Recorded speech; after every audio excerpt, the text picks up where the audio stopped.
Le Grand Paris, c'est l'opportunité de ce début de siècle à ne pas manquer pour relancer la croissance économique. Il s'agit d'innover pour réussir au niveau de la région comme dans les entreprises. Ainsi, le Grand Paris, c'est avant tout un projet de développement économique qui repose sur des investissements massifs dans les transports et une ambition forte en matière d'aménagement. Je précise mon propos sur ces derniers points si vous le voulez bien. En matière de transport, nous tenons tout d'abord à assurer le bouclage du financement du prolongement à l'ouest d'Éole à l'aide d'une contribution complémentaire de l'État annoncée il y a quelques jours par le Premier ministre. C'est une très bonne nouvelle pour les entreprises de notre région et leurs salariés, par l'impact décisif qu'aura cette ligne sur les pôles qu'elle dessert directement et plus largement sur l'amélioration de la qualité de service et la désaturation du réseau de transport régional. L'ensemble des acteurs, l'État, la région, les départements des Yvelines et des Hauts-de-Seine et la ville de Paris se sont mobilisés pour atteindre ce résultat.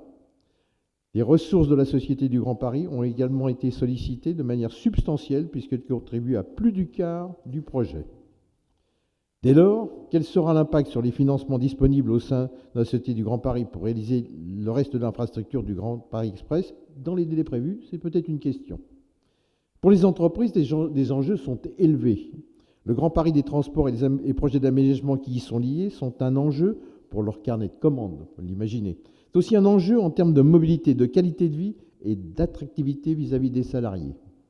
Dans ce contexte, nous saluons le lancement opérationnel des chantiers avec le début de la construction de la ligne 15 Sud, l'intervention des premiers tunneliers pour le prolongement de la ligne 14 Nord et la modernisation des réseaux de transport existants qui se poursuit dans le cadre du plan régional.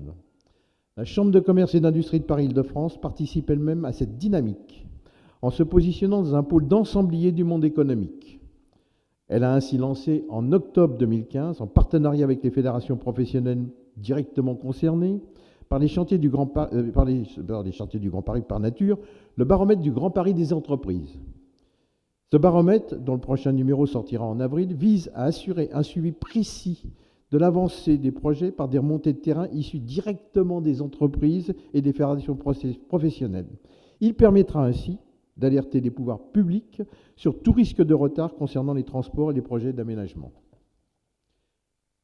En matière d'aménagement, le principal défi à relever nous semble être celui de la visibilité. La mise en œuvre des projets implique que les entreprises y voient clair. Nous attendons beaucoup du contrat d'intérêt national en termes de dynamisation de l'économie.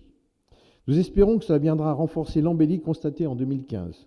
C'est l'une des premières retombées de la mobilisation de l'ensemble des acteurs publics et privés dans ce domaine. Il faut poursuivre dans cette voie, les entreprises y sont prêtes.